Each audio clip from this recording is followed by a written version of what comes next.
Okay, so for this last one, I want you to pause the video. I know this just started, but so this part will be very short. I want you to write down what the name would be for the following polyatomic ion compounds, and then we'll see how you do.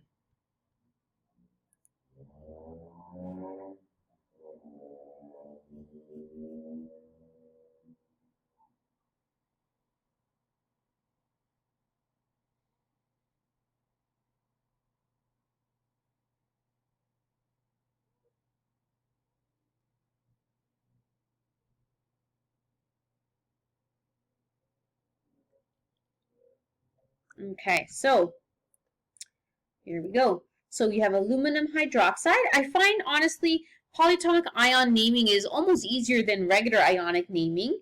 You just have to remember, though, of course, when to put the Roman numerals, right, on the periodic table where it has more than one type of charge it could have.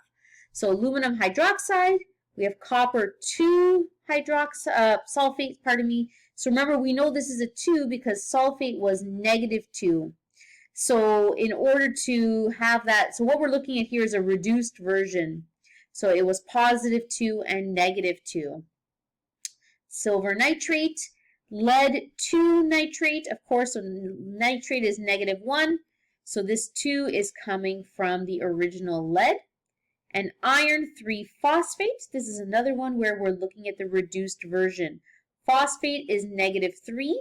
So because there are no numbers here, right, there's no brackets or charge crossovers, we know this had to be +3. And that's polyatomic ions.